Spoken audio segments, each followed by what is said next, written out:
This is the 19th century. A pivotal, tumultuous age that witnessed revolutions in industry, technology and politics.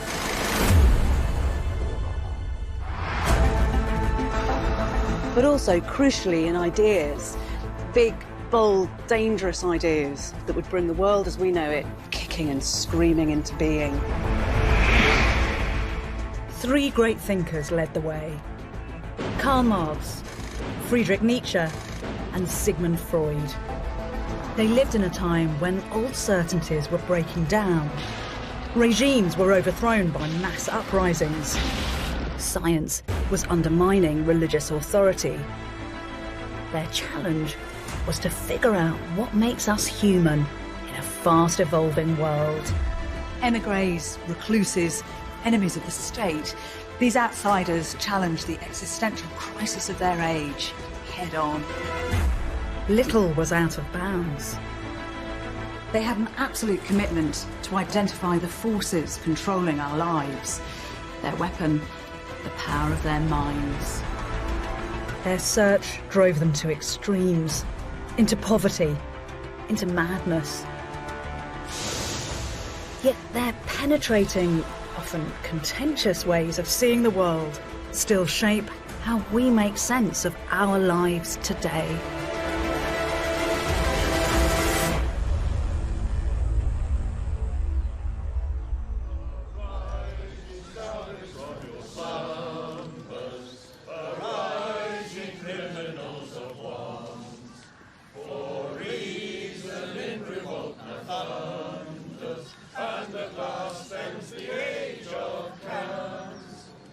Of all the great historical figures buried in Highgate Cemetery, there's one who continues to divide opinion like no other.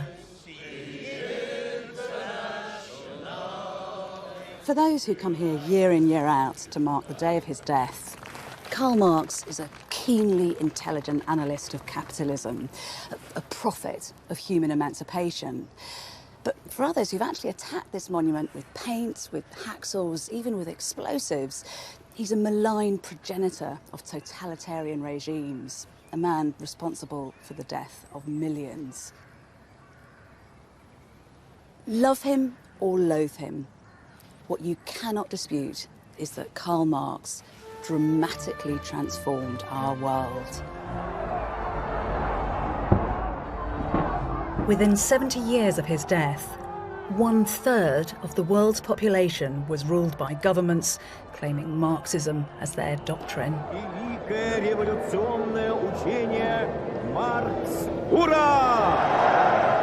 Marxist ideology claimed to be liberating, but led to dreadful suffering and brought superpowers to the brink of Armageddon.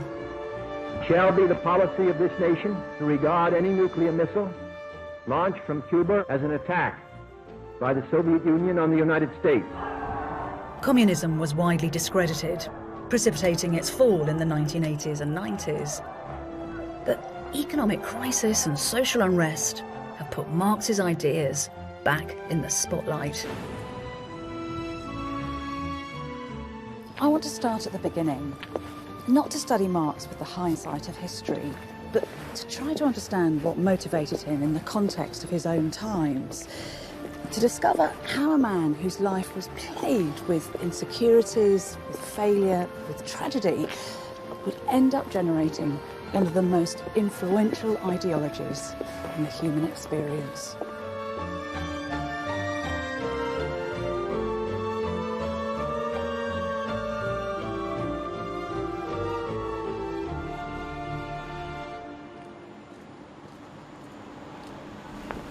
We tend to think of Marx as a rather imposing greybeard figure, staring out sternly from Soviet propaganda. But this early image of the young Marx, dashing, dapper, privileged, offers a rather different story. His birthplace, Trier, was an elegant Rhineland town, now part of modern Germany. Born in 1818 to upwardly mobile parents in this handsome building, Marx's childhood was, on the face of it, pretty idyllic and thoroughly bourgeois. But one day, when Marx was just 15, his father Heinrich met with a group of respected public figures here at Trier's Casino Club.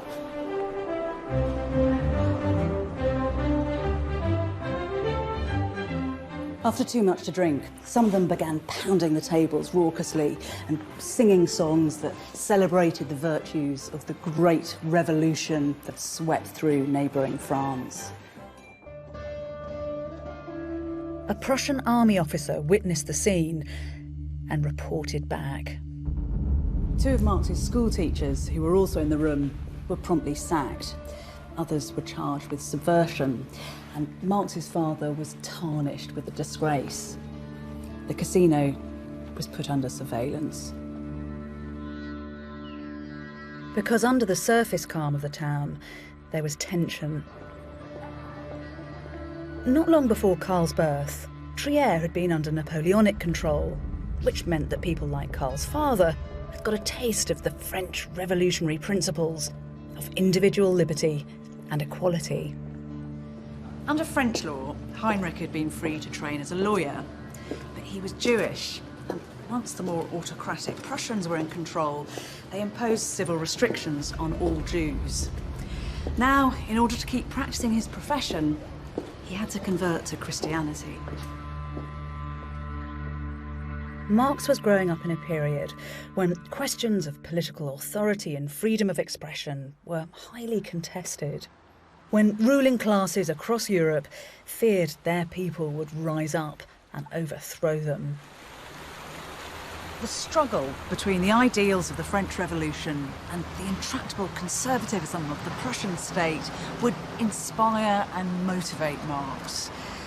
And from an early age, it was pretty clear where his allegiance lay.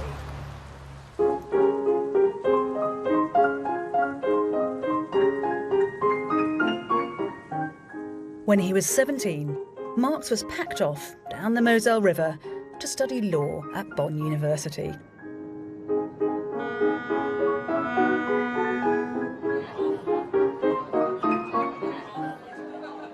There was clearly something of the hellraiser about the teenage Marx.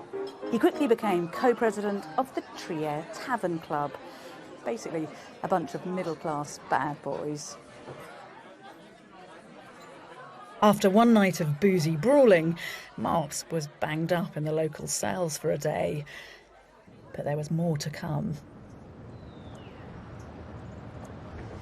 Student life was divided along class and political lines to the point of conflict. The liberal Trier Tavern boys attracted the attention of a gang of aristocratic cadets. Now, those cadets forced them to kneel down and swear their allegiance to the Prussian aristocracy. And the confrontations escalated. At one point, Marx ended up in a duel with a sabre wound above his eye, a scar which this young scrapper wore as a badge of honour. Enough, it seems, was enough for Marx's father.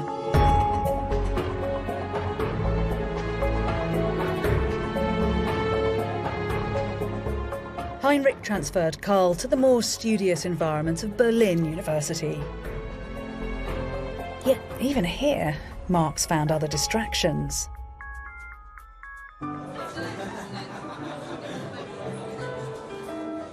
Marx met a group of bohemian students and lecturers who loved to discuss the philosophies of the day late into the night. He grew a beard and joined the Young Hegelians, a group obsessed with the theories of a university professor who'd recently died, George Hegel. Marx describes his first encounter with Hegel as one of a completely extraordinary moment. He says that when he read Hegel, it was like the curtain had fallen from his eyes. And what is it about Hegel? What's particularly exciting about his ideas? Berlin is awash with Hegelian ideas, but perhaps the most important idea of Hegel's that they are completely captivated by is the idea of history as this gradual unfolding of freedom and of reason. And this gradual dialectic, as he called it, was made manifest most magnificently in the French Revolution, when, of course, you had a literal cracking open of freedom and of reason. I suppose it is totally thrilling, this, isn't it? Because you're being told that you're part of a big historical story, and that gives you a big historical and philosophical canvas to paint on. That's right, and I think that Marx does absolutely see himself as kind of standing, as it were, towards the end of history that had begun with the ancient philosophers who had talked about the way in which one's soul could only find perfection if it was properly embedded in the community. And do they think that Hegel's got it absolutely right, or is there a sense that there's still work to do? There's absolutely still work to do. So they think that while Hegel had got, in his vision, had got part of the way, that what they want to do is bring a total revolution rather than just reform. They were operating in a world where the nobility, the privileged, the aristocracy were still very much in charge, and they were pushing up against a great kind of wall of privilege and tradition.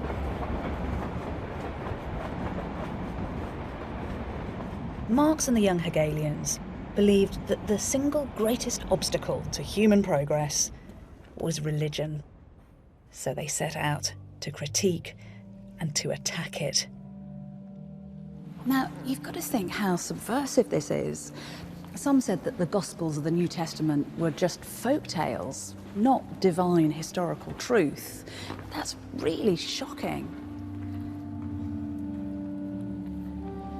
Others suggested that God was an illusion, and that as humans we'd taken the best of our powers and projected them onto a kind of fantastical, fabricated being who embodied our finest qualities.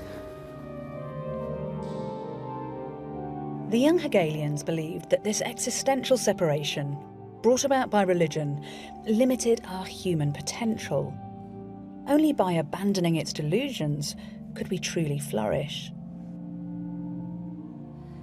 Of course, the group's iconoclastic, many would say blasphemous ideas, had wider implications. The relationship between church and state was tight to the point of total union. Criticism of religion was tantamount to criticism of Prussia.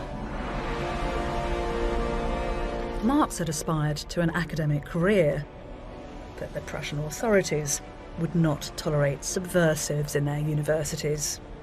So he had to find another platform for his ideas. His outlet would be the hot, rapidly expanding business of journalism.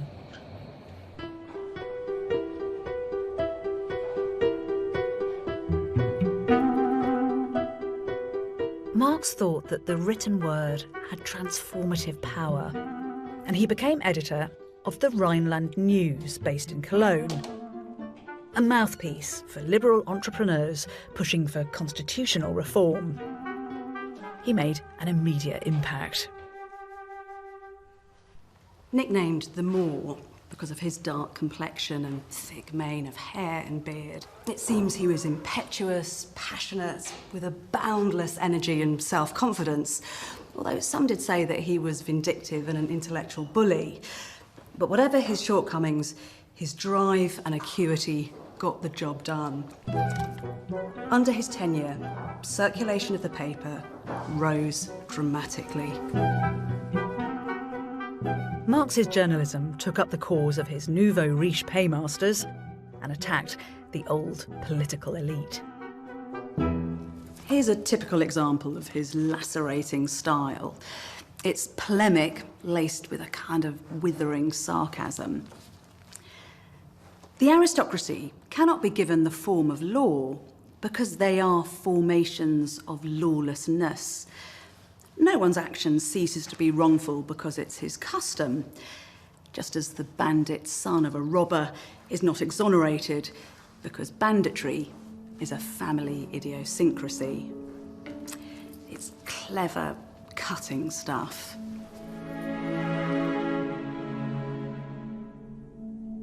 Marx gained notoriety through his thinly veiled attacks on the Prussian ruling classes.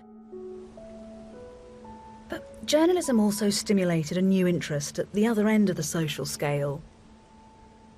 In 1842, Marx reported on the conditions of lower-class vine growers back in his home region.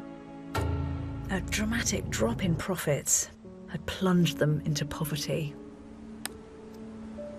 There's an unsettling poem written at the time that describes how, unable to feed their children, the vine growers were driven to suicide. Now the wine's blessing won't run in your barrel. You won't sing a song anymore when all is covered with snow. The workers blamed the authorities for opening up the market to greater competition. The authorities' response was that a protected market before had artificially inflated prices. These were men and women who were really struggling. Officially, they were no longer allowed to collect firewood for free because it was being consumed in such vast quantities by the new factories. They were caught in a pincer movement of progress. Marx saw that the vine growers were losing what little power they had to determine their own futures. His journalism opened his eyes to the complex forces governing our everyday lives. He thought it should be possible, with scientific precision, to work out what these relations are. Just listen to what he wrote. This can be determined with almost the same certainty as a chemist determines under which external conditions given substances will form a compound.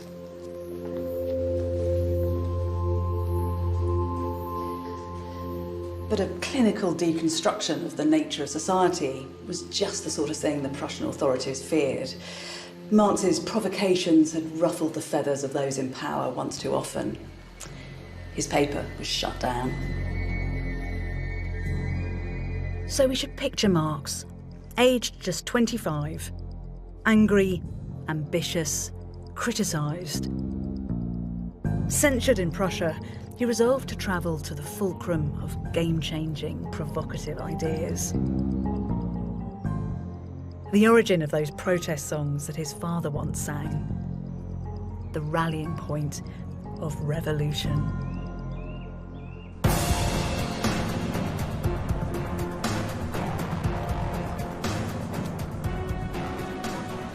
Marx's intellectual horizons expanded exponentially here.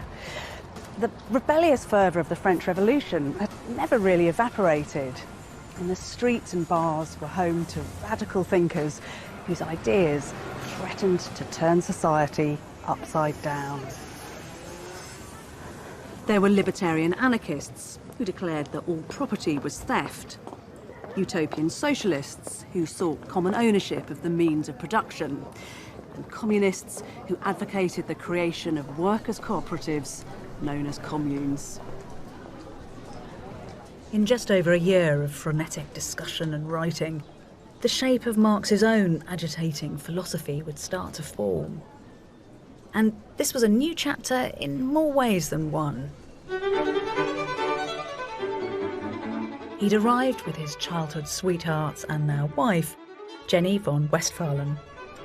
The two had enjoyed the trappings of a well-to-do lifestyle back in Trier. She was the daughter of a baron, and her father had introduced Marx to liberal thinkers and writers like Shakespeare. But here in Paris, they had to turn their back on creature comforts and salon society.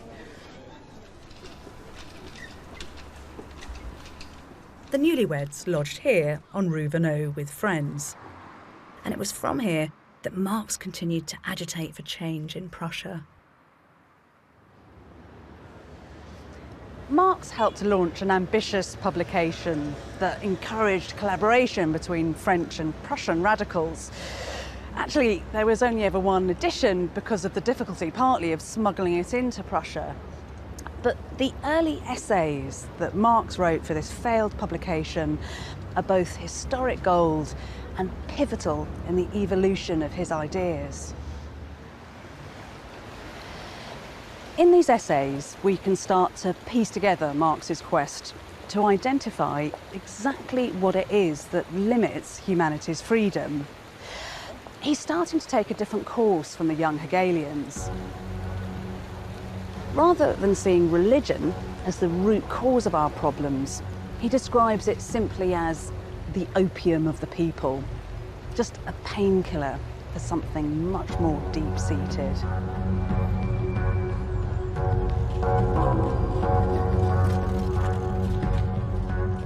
The true source of our woes, as he saw it, was the way that society was organised to supply our material needs. The capitalist economy. There have been decades of discussion of religion in Germany. Marx thinks that that is relatively superficial, understanding that really the world we live in is a world of work, a world of productivity, and it's this that affects us and the way that our lives go. There's a phrase that he uses which is our species essence, and I've never quite understood it. Can you explain that to me? Species essence for Marx primarily is about the way in which we human beings differ from other animals. And the key idea for Marx is that human beings are essentially productive beings. Other animals, bees, beavers, do produce, but not like us. That bees can only produce one thing, beavers produce one thing, we can produce anything. Marx thinks that all human beings are creative in the way we produce, but the tragedy of capitalism is workers in a factory, they're simply engaging in repetitive tasks, they're not doing the things that human beings ought to be doing. Now, Marx uses this notion of alienation from our species essence to explain not only the way that the individual worker is sort of crushed and chained to the production line, but also the way in which we human beings are together collectively dominated by the world. Even the capitalist actually is dominated. If a capitalist wanted to cut the working day, that probably wouldn't be possible because competitors would exploit workers just as much as before. You'd lose profit, you'd go out of business. And so in this way, Marx said, under capitalism, we become playthings of alien forces. It's almost like a monster that we've created. It's not something we control.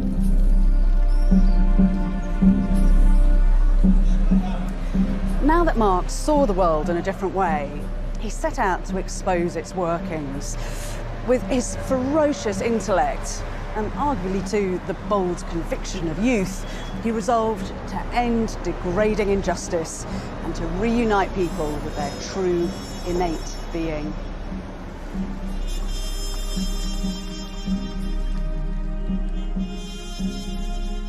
But Marx's philosophical mission would be beset by personal battles. Marx suffered bad health, in particular a painful skin condition. New research suggests that what he referred to as boils was in fact something far more serious.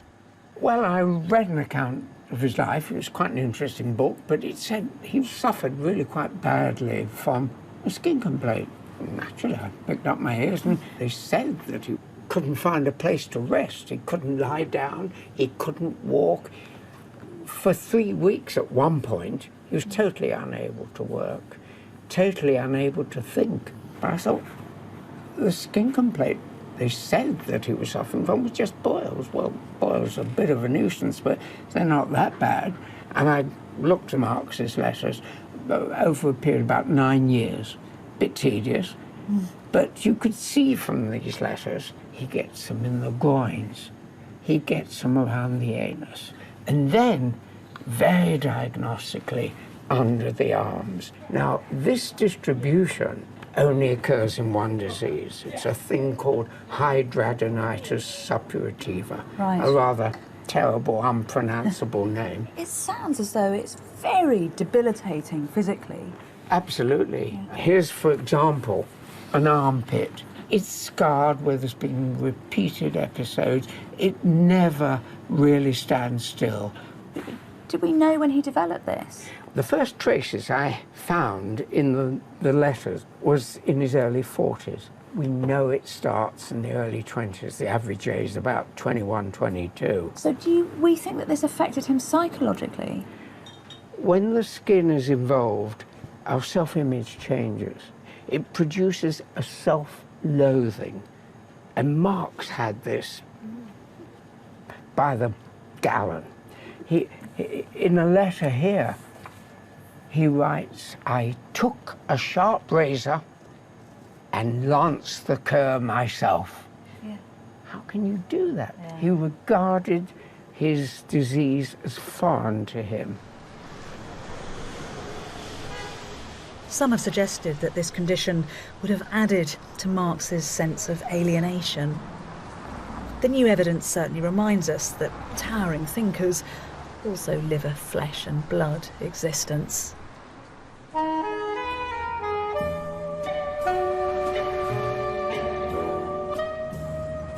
In 1844, Marx became a father for the first time. Jenny took their newborn daughter to see her family in Trier, and she was obviously genuinely worried about leaving her husband alone in a place renowned for its sexual license. She wrote anxiously of the real menace of unfaithfulness, the seductions and attractions of a capital city.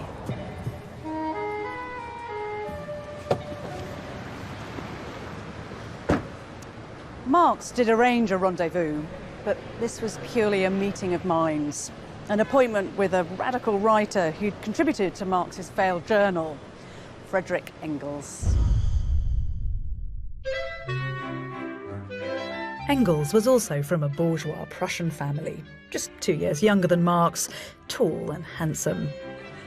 Both of them had mixed with the young Hegelian crowd and had come to similar views on capitalism. It seems that the friendship was lubricated by an enthusiastic consumption of red wine. The two were inseparable for 10 days, talking late into the night and railing against social, political, and economic injustice, what Engels called the sheer misery and material squalor of industrial life. Engels readily conceded that Marx was by far the cleverer of the two, but he had something that Marx lacked. Engels had been leading a kind of double life. Over the last 2 years, his day job had been working for his father's textile business in industrial Manchester. So he had first-hand experience of the engine room of capitalism.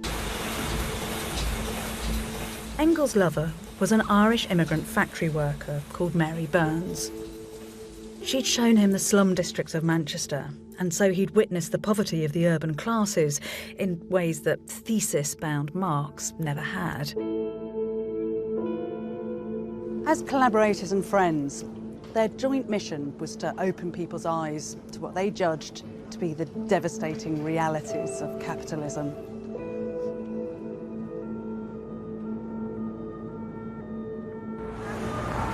But Paris turned out not to be a safe haven. All Marx's fevered writing and those boozy conversations with other agitators had attracted attention. There were Prussian spies in Paris, and they alerted the French authorities to the potential danger that Marx's ideas posed. He was ordered out of the country.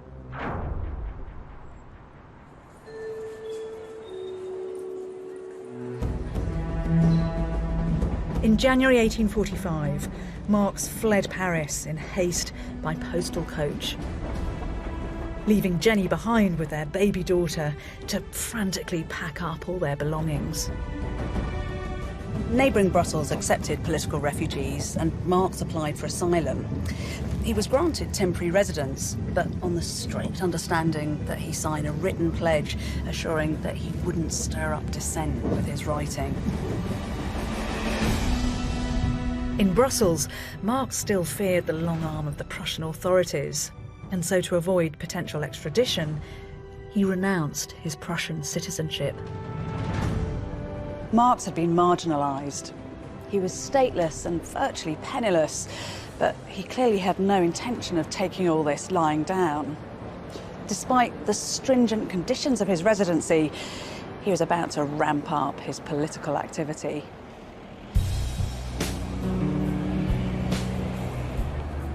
Marx reunited with Engels, and together they became part of the clandestine world of the communists.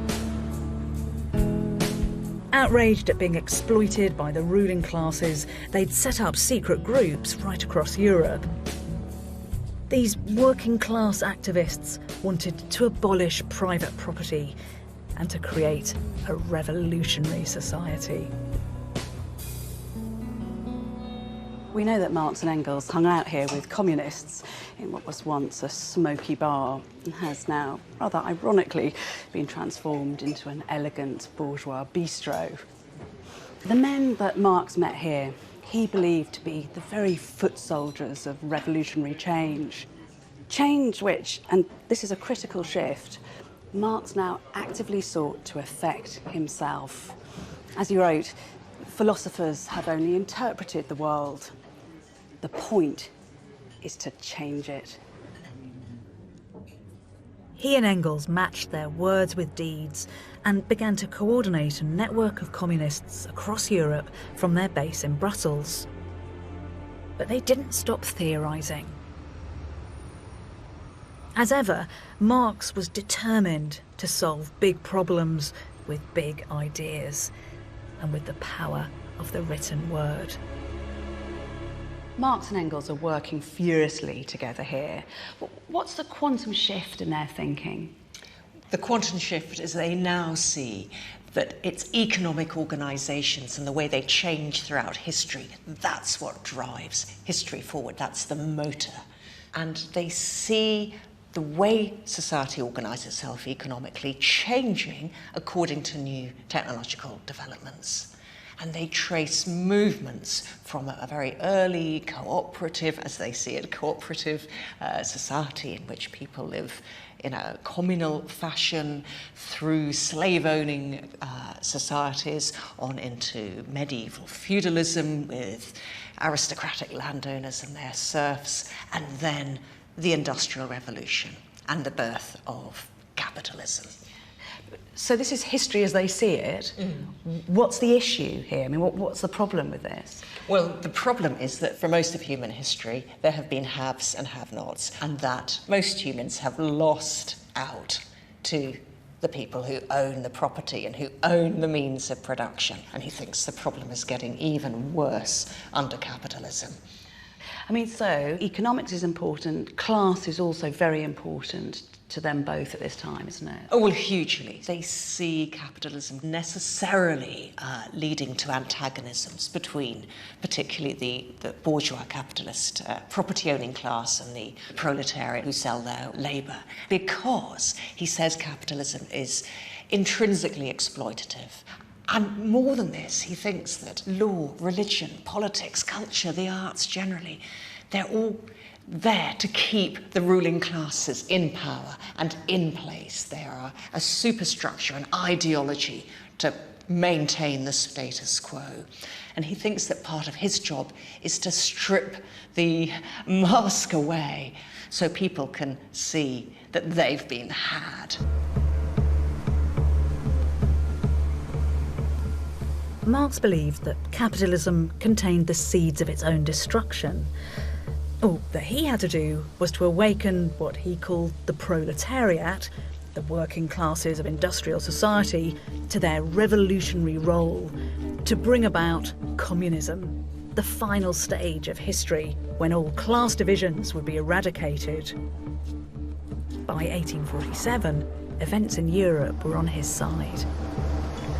A revolutionary storm had been brewing. The failure of wheat and potato crops across Europe brought famine and food riots and political unrest. So when Marx and Engels were commissioned to write a profession of faith by the Communist League, they had everything to play for, and they didn't hold back.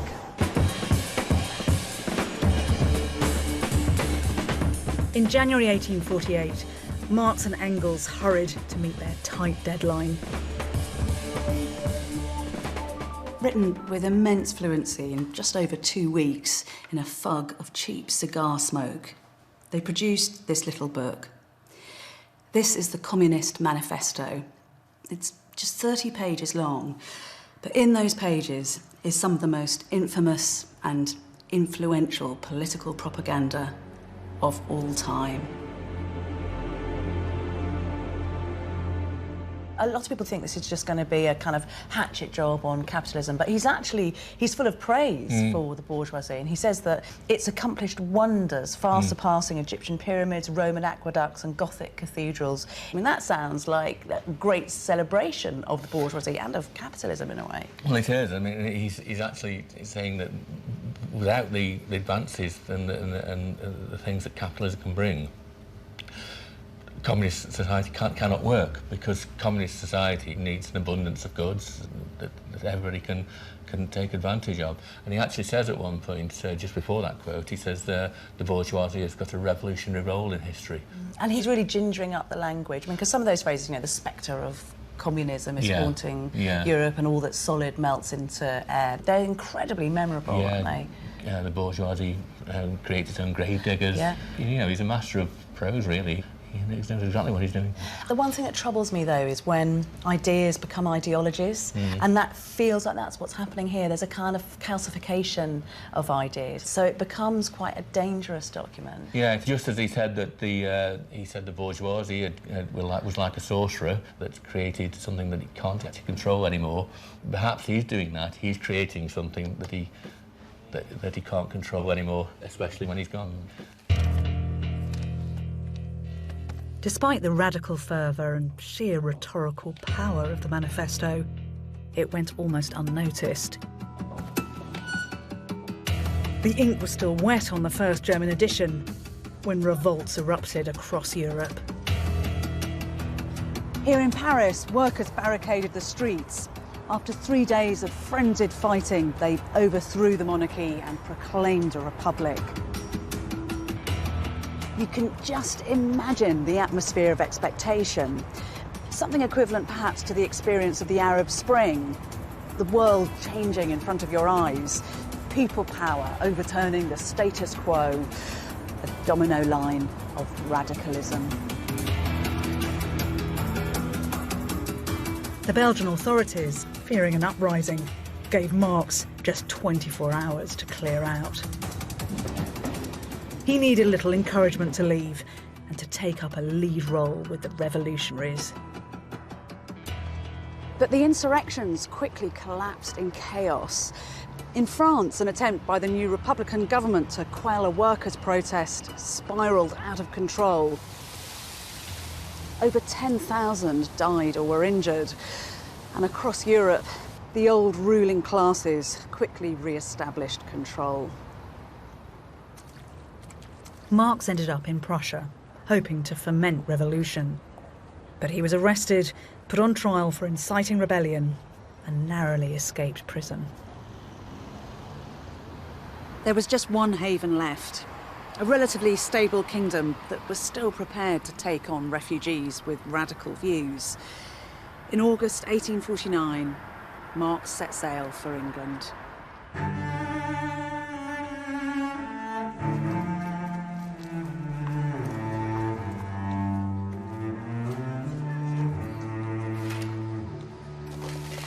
Arriving here aged 32, Marx consoled himself that the uprisings of 1848 had failed because the historical conditions weren't yet right for change. The ultimate revolution that his philosophical theories predicted was yet to come. But life in London would offer little else in the way of solace. With over 2 million inhabitants, this challenging, unforgiving, dystopian metropolis was the biggest city in the world. Even back then, the cost of living in London was crushingly expensive. Marx, Jenny and his 4 children could only afford to live in what were then the slums of Soho, alongside other immigrants in cramped, debasing conditions. Jenny actually wrote that it cost more to rent one room here for a week than the biggest house in Germany for a month. In London, Marx set out to write a definitive account of the driving forces of capitalism. But his plans were complicated by the turmoil of his personal life, which was still subject to Prussian surveillance. A A spy who managed to gain access to Marx's home described the household as squalid and chaotic. Washing, grooming and changing his linen are things he does rarely, and he often gets drunk. Though often idle for days on end, he will work day and night with tireless endurance. He has no fixed time for going to sleep and waking, and he often stays up all night and then lies fully clothed on the sofa at midday.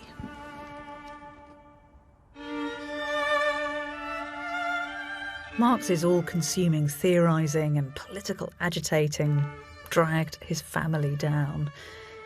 Unemployed and destitute, they pawned everything and ran up tabs with local businesses, while Jenny went to beg her parents for a handout.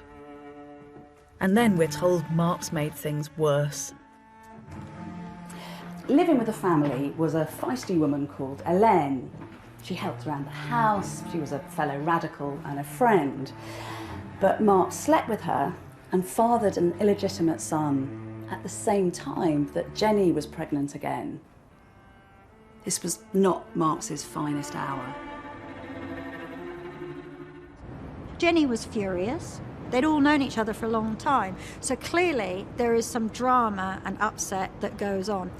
And it is really, really heavy going. Marx is sending notes to Engels saying, I can't go home because it's an absolute storm. And everybody is really upset, and Jenny is furious. Please come and have a drink with me in the pub on Great Russell Street. You know, he has slept with somebody who's not his wife, she's pregnant. This is a terrible stigma at the time. It's tough now. It was really, really tough in the middle of the 19th century. Well, is it? Because they are quite conventionally unconventional.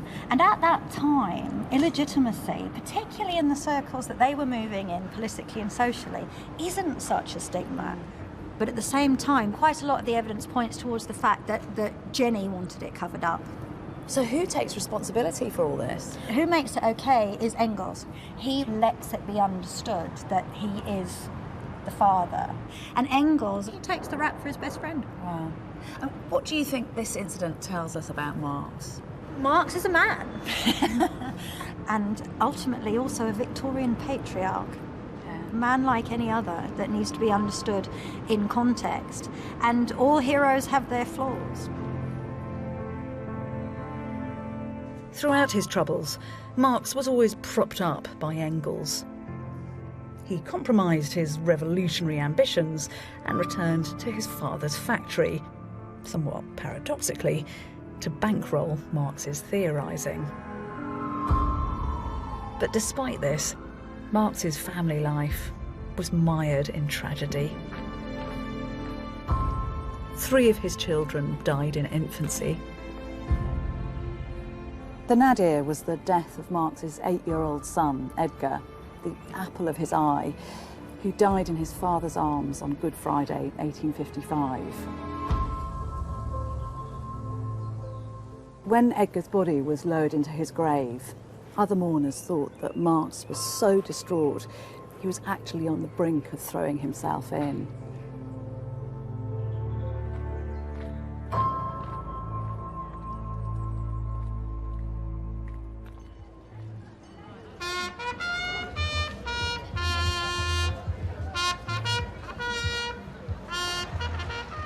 But after the heartbreak came a modest reprieve.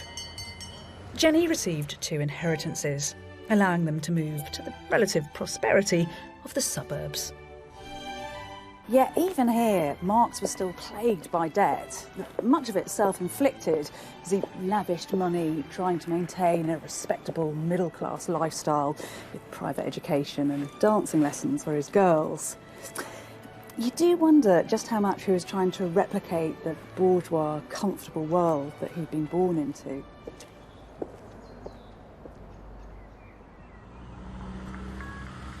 By the time Marx turned 40, he was a regular at the new reading room of the British Museum.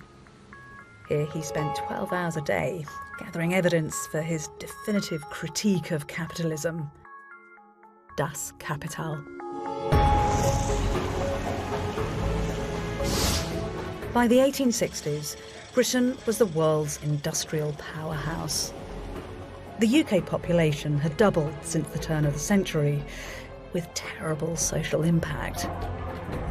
Sifting through public records, Marx would find what he was looking for: traces of the destructive consequences of rampant capitalism. This is a Children's Commission report, 1863, so exactly at the right time for Marx to be writing Capital. And there's a 9-year-old kid working a 15-hour day. Marx looks at that and he understands that in that story lies the whole secret of how the system works. The secret of capitalism is this idea of surplus value. Where does profit come from? Marx says it comes from work. When this little boy turns up to work, everything that's gone into getting him there, the food, the clothing, maybe the education, certainly the housing, costs some money. And his labour is worth all of that. But the amount of work he does during that working day, that 15-hour working day, is way above what he needs to. And the difference between what it should take, what his work is really worth, and what he's actually working is a surplus.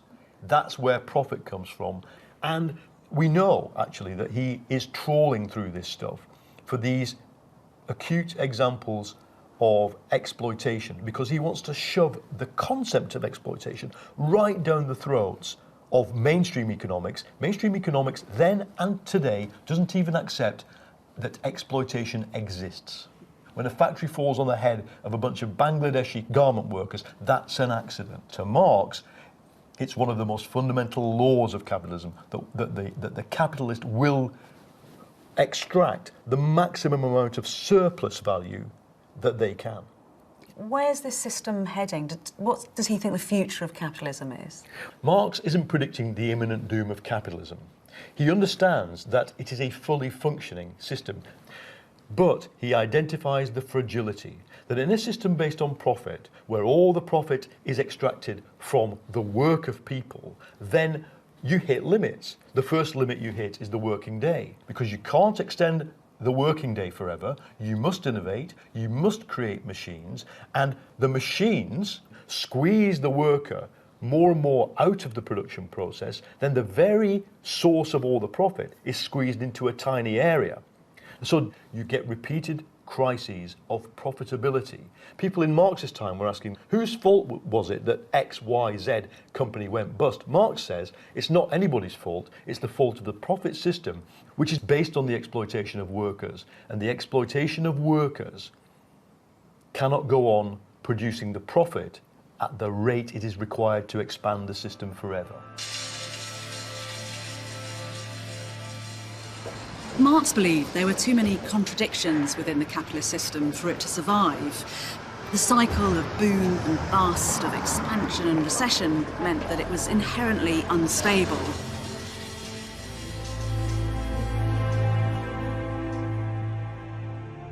After 16 years, Das Kapital, Volume 1, was finally finished in 1867.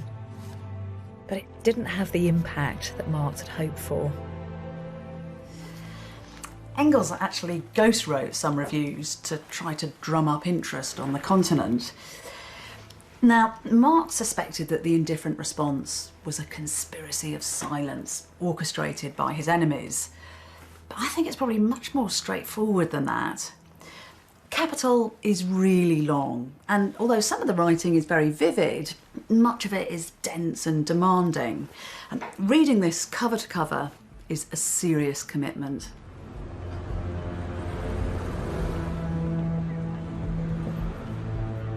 Also, Europe was experiencing economic growth, thanks largely to expanding global markets, while the British government was passing laws to improve working conditions.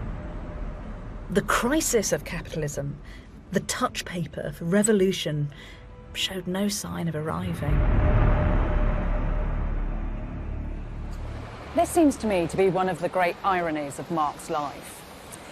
Marx had identified the need for change, but then things did change at such an exponentially rapid rate that by the time he'd worked out a coherent solution to society's problems, the world had already moved on, leaving him behind. With the help of a generous pension from Engels, Marx gradually settled into comfortable, middle-class respectability. He spent his time with his beloved grandchildren and enjoyed family walks here on Hampstead Heath. Marx even admits to speculation on the stock market, which of course you could argue is wildly hypocritical, and at the very least is probably a sign that he thought capitalism was here to stay. In his 60s, he became crippled by worsening health and heartbroken by the death of his wife, Jenny. Knowing he was nearing his end, he had this photograph taken as a lasting memory for his daughters, before symbolically shaving off his trademark beard and hair.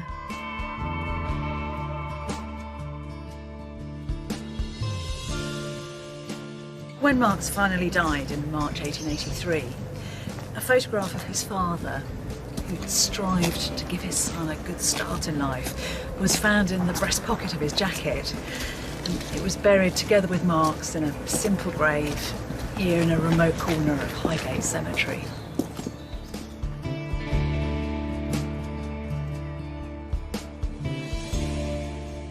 Engels paid for Marx's original burial plot. Just 11 mourners attended the funeral. Engels' words by Marx's graveside, "His name and work will endure through the ages," must have seemed more optimistic than prophetic. But as it turned out, he was absolutely right.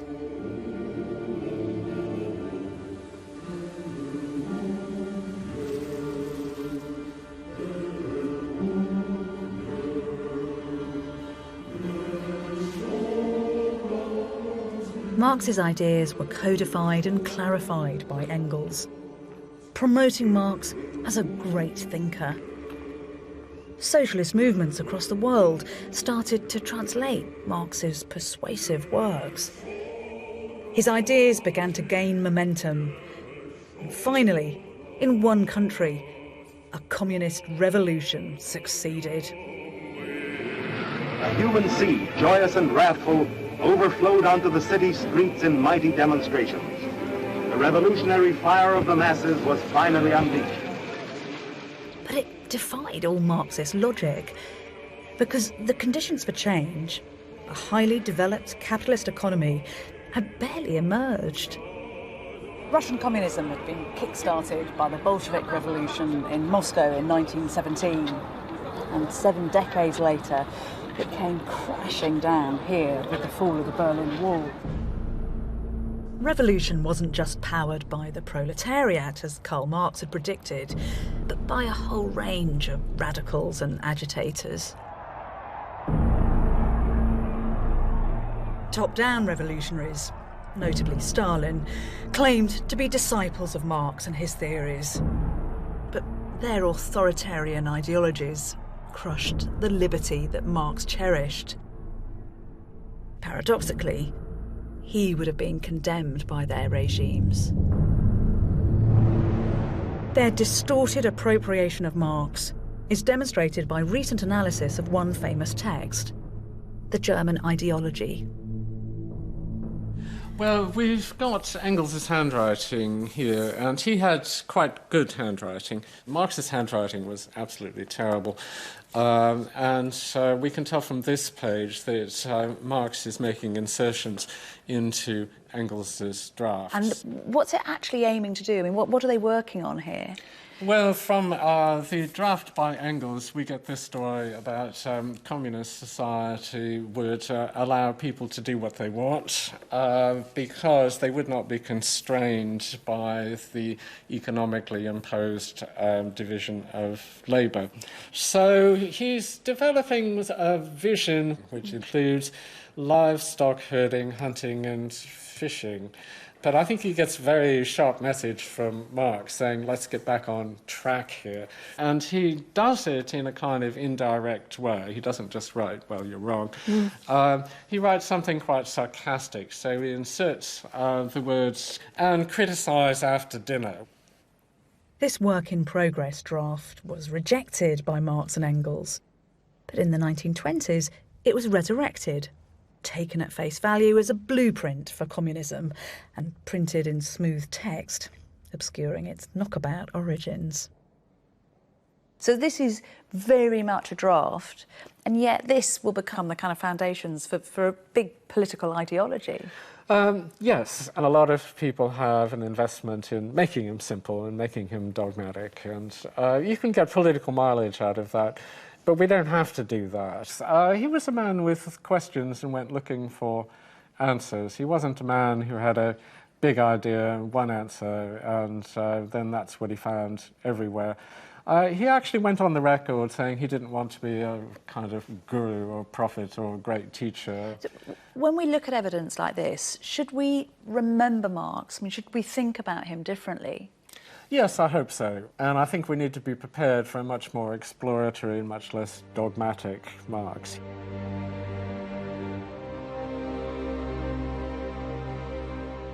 I think Marx's genius lies in his determination to think abstractly about capitalism, to look beneath the surface reality, to ask about its destiny. The idea that I find most compelling is his idea about the alienation of labour. If you're cut off from the fruits of your labour, if you're cut off from your creativity, then you lose your sense of self. The challenge he leaves us with is, can we live under a capitalist system and retain healthy, functional, non-exploitative human relationships? Marx stated that communism is the riddle of history solved. I'd argue that that is demonstrably untrue. His prediction that a communist utopia would emerge to emancipate humanity is yet to be realised. And as a historian, I just can't accept that one single idea can solve the complex riddle of the human experience. There's a dreadful paradox that the man who said that he hated ideology inspired one of the most rigid ideologies in history.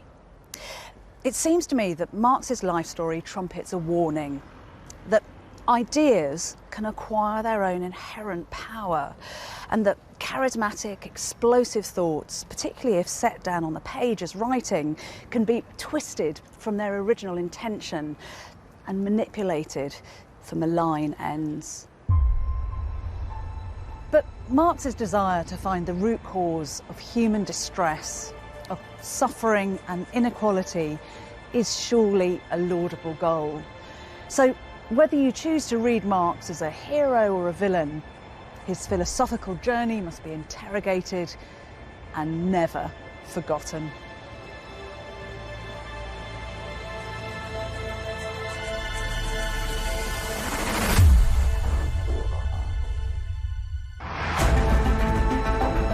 If the mind of Marx has made you think, then explore further with the Open University to discover how other great minds have influenced our world today.